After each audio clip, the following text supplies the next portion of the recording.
Men, when someone has nothing to hide, questions don't scare them. They answer openly, calmly, and with clarity.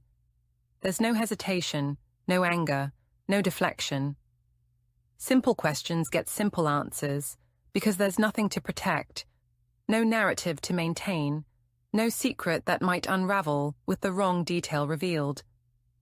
Today, we'll expose the 5 questions that instantly make women defensive when they're hiding the truth, and reveal the psychology behind each defensive reaction. You'll learn to recognize the difference between healthy boundaries and guilty deflection, between reasonable privacy and suspicious secrecy, between someone who's being asked uncomfortable questions and someone who's hiding uncomfortable truths. Before we dive in, hit subscribe, smash that like button, and hit the hype by dropping a comment if you've ever asked what seemed like a simple question and felt her entire mood shift immediately in ways you couldn't understand. That moment of inexplicable defensiveness might have told you more than any answer she could have given ever would have revealed. Question 1. Where were you last night?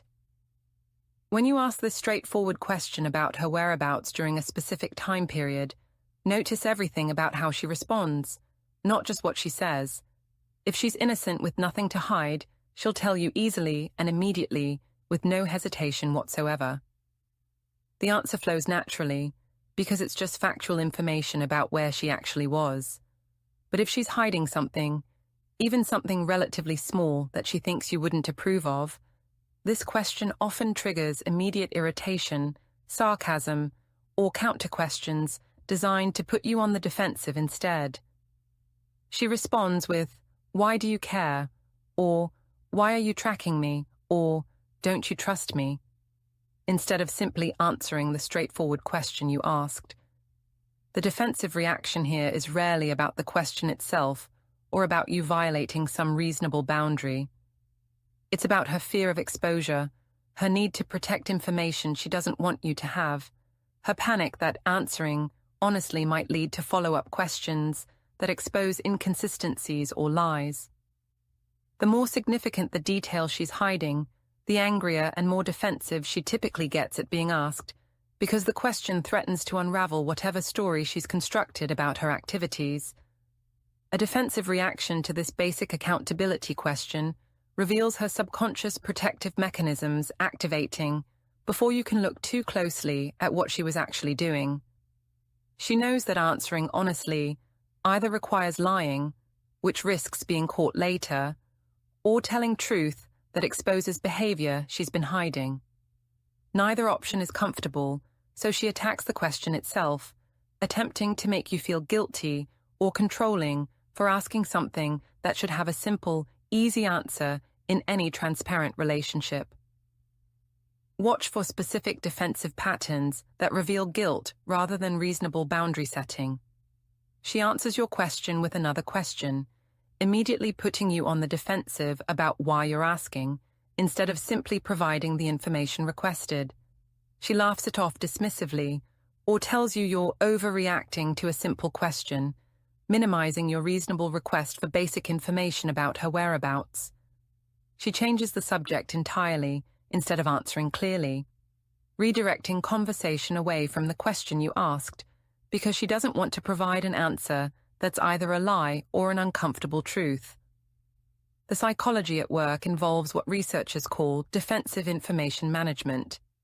When someone is hiding deceptive behavior, every question about that behavior triggers a cost-benefit analysis. Answering honestly exposes the behavior. Lying creates risk of being caught in the lie later when details don't align. The defensive reaction is essentially a third option that attempts to shut down the inquiry entirely without having to choose between exposure and lying. By making you feel wrong for asking, she hopes you'll stop asking questions that threaten her carefully managed narrative. Question 2. Who were you with? This question narrows the accountability request from location to company, and that specificity is precisely what makes it threatening when someone's hiding something. If she's not concealing anything problematic, she'll name names without thinking, without hesitation, because there's nothing problematic about who she was with. But a woman who's being deceptive about her companions or activities hates this question intensely because it forces specificity that can be verified, details that must remain consistent, and information that could expose lies if you happen to check or if she forgets what she told you. The defensive reactions to this question typically sound like, "Why are you interrogating me?" Or, "I don't have to tell you everything about my life." Or, "This feels like you're trying to control who I spend time with." Notice these responses don't actually answer the simple question of who she was with. They attack your right to ask the question at all, framing reasonable accountability requests as boundary violations or controlling behavior. Guilty people fear specifics because they understand intuitively that details create verification opportunities and consistency requirements that make lying more dangerous. Vague answers like "just some friends" or "people from work" allow narrative flexibility. Specific names create accountability because those people could theoretically be asked about the evening because she has to remember who she claimed to be with, because specific details must align with whatever else she's told you about her activities. The female psychology driving this defensiveness involves what's called cognitive load management. Maintaining deception requires significant mental energy and careful tracking of what lies have been told to whom. Every specific detail she provides is another piece of information she must remember and keep consistent across time and conversations. Her brain recognizes that your question is requesting exactly the type of specific, verifiable information that makes deception harder to maintain. The defensive reaction is her attempt to avoid providing that risky specificity. Watch for telltale signs of defensive guilt versus legitimate privacy boundaries. She gives deliberately vague answers without elaboration, even when elaboration would be natural in normal conversation about social activities. She becomes disproportionately angry that you supposedly don't trust her when you've simply asked a basic question about who she spent time with. She diverts blame entirely, accusing you of being controlling, jealous, or insecure for asking what should be an easily answered question in any relationship with basic transparency. The distinction between healthy privacy and guilty secrecy lies in the reaction proportionality. Healthy privacy looks like, "I was with some friends from work, we just grabbed dinner and drinks." Guilty secrecy looks like explosive anger at being asked, refusal to provide any specifics, and attacking you for having the audacity to ask a question that threatens the lies she's maintaining. Question 3. Why did you take so long to reply? This question sounds almost harmless on its surface, addressing what appears to be a minor communication delay. But it's actually powerfully revealing, because if she's hiding something, timeline management becomes critically important. She needs her story to align chronologically with evidence you might have or details you already know. That's why this seemingly innocuous question about response time often sparks disproportionate frustration, passive-aggressive responses, or elaborate over-explanations that don't actually make sense. When someone with nothing to hide takes longer than usual to respond, the explanation is typically straightforward and uncomplicated. "Sorry, I was in a meeting. My phone died. I was driving." These explanations are brief, factual, and offered without defensiveness because there's nothing to defend. But when someone is managing a deceptive narrative, response delays often correlate with activities they're hiding. They were with someone they shouldn't have been with. They were somewhere they claimed they wouldn't be. They were doing something that contradicts what they told you they were doing. The defensive psychology here is rooted in what I call timeline anxiety. Her brain is rapidly replaying events, trying to determine what story to tell that aligns with what you might already know or might be able to verify. The longer the unexplained gap in communication, the more difficult it becomes to construct a believable explanation, and the more emotional and defensive her reaction typically becomes. She's not actually angry about you asking why she took long to reply. She's anxious about what the honest answer would reveal. Notice specific patterns that distinguish defensive guilt from reasonable reactions. She turns the question around aggressively. Do I need to report every second to you? Or am I not allowed to have a life? These responses attack you for asking, rather than simply explaining the delay. She gives an overcomplicated explanation filled with unnecessary details that don't quite add up or that seem rehearsed rather than natural. She actively tries to make you feel guilty for even asking, framing your reasonable question about a communication gap as you being needy, controlling, or distrustful. The overcomplicated explanation deserves particular attention because it's one of the most reliable indicators of deception. Innocent people give brief, straightforward explanations. Guilty people often over-explain, providing far more detail than the question warranted because they're trying to make the lie sound more believable through elaboration. But the elaboration typically creates more inconsistencies than it resolves, and the level of detail feels disproportionate to the simple question that was asked. Question 4. Are you happy with us? This question digs beneath behavior and visible actions to target emotions, feelings, and satisfaction levels. It's asking for honest emotional self-assessment about the relationship state and her investment in it. If her feelings are shifting towards someone else, or if she's emotionally checked out of your relationship while maintaining its external form, this question hits a nerve she's not ready to expose. She may lash out defensively, deflect the question entirely, or accuse you of trying to start drama or create problems where none exist. A woman who's genuinely happy in the relationship receives this question without defensiveness because she can answer honestly and positively. She might even appreciate the check-in, seeing it as caring attention to relationship health. But a woman who's emotionally invested elsewhere, who's maintaining the relationship out of convenience while her heart is somewhere else, who's staying for practical reasons while her emotional energy is directed towards someone new. For her, this question forces confrontation with truth she's actively avoiding. The defensive reaction signals emotional conflict, internal inconsistency she's not ready to address or acknowledge. She can't honestly say yes to being happy because she's not truly happy with the relationship. But she can't say no honestly either, because that opens difficult conversations about why she's unhappy, what's missing, what's changed. If the real answer is, I'm happier with someone else, or I'm emotionally investing elsewhere, she can't say that without exposing everything she's been hiding.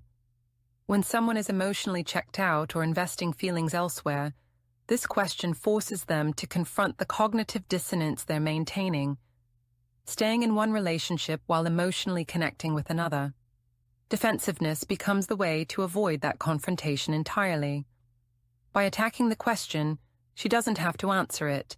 By making you feel bad for asking, she might prevent you from asking again. Watch for these specific defensive patterns. She responds with, "Why would you even ask that?" instead of actually answering the question about her happiness, turning the focus to your motivation for asking rather than her feelings about the relationship. She gets noticeably cold or distant right after this conversation, as if the question itself damaged intimacy when actually her inability to answer honestly is what reveals existing emotional distance. She minimizes the question's importance and refuses to revisit it, shutting down any genuine relationship assessment conversation because genuine assessment would require honesty she can't provide. Question 5. Is there someone else? This is the most direct, revealing question of all, removing all ambiguity and requiring a clear yes or no response about whether she's romantically or emotionally involved with someone else. Innocent people who aren't hiding alternative relationships deny this question quickly, confidently, and often with genuine confusion about why you'd even ask. Guilty people delay, dodge, joke nervously, or flip the script entirely by accusing you instead. Remarkably often, the angrier and louder the denial, the more likely it's covering something she desperately doesn't want exposed. A direct accusation removes her maneuvering room entirely. Every other question allows for deflection, vague responses, or redirecting conversation. But, is there someone else? Requires a definitive answer. If there is someone else, the question feels like an existential threat to the double life she's maintaining. Her fight or flight response activates, and the defensiveness you witness is essentially panic disguised as outrage or indignation. The psychology of this reaction involves threat response to potential exposure. She's invested significant energy into maintaining secrecy about her affair or emotional involvement elsewhere. Your direct question threatens to expose everything with a single honest answer. Since she's not ready to confess or end either relationship, and since lying directly to this specific question carries enormous risk if you already have evidence, her options are limited. Defensive attack becomes the strategy, making you feel terrible for asking, questioning your trust, maybe even turning the accusation back on you. Notice specific defensive patterns that reveal guilt rather than innocent hurt feelings. She laughs nervously or says something like, "I can't believe you'd even ask me that," which sounds like offense, but is actually buying time while her brain processes how to respond. She attacks you aggressively. Maybe you're the one talking to someone else. This is projection and deflection combined, redirecting attention away from herself by accusing you of what she's actually doing. She storms off or ends the conversation abruptly, refusing to engage with the question at all, because engagement requires either confession or direct lying about something you may already know. The innocent response to this question looks entirely different. It's immediate denial with genuine confusion. "What? No, of course not. Why would you think that?" Followed by concern about why you're feeling insecure or what prompted the question. The focus shifts naturally to addressing your concern and providing reassurance because there's nothing to hide. The guilty response shows delayed reaction while processing, visible emotional escalation disproportionate to the question, and focus on attacking you for asking rather than simply denying clearly and offering reassurance.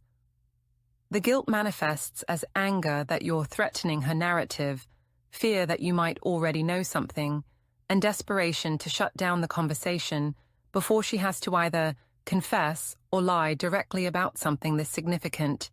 Remember, people with nothing to hide don't fear honest questions. They answer them openly because truth doesn't require defensive protection. When simple questions consistently trigger explosive defensiveness rather than straightforward answers, that pattern tells you everything you need to know. Trust the defensiveness more than the eventual explanations. The reaction reveals what she's protecting before the carefully constructed words attempt to conceal it.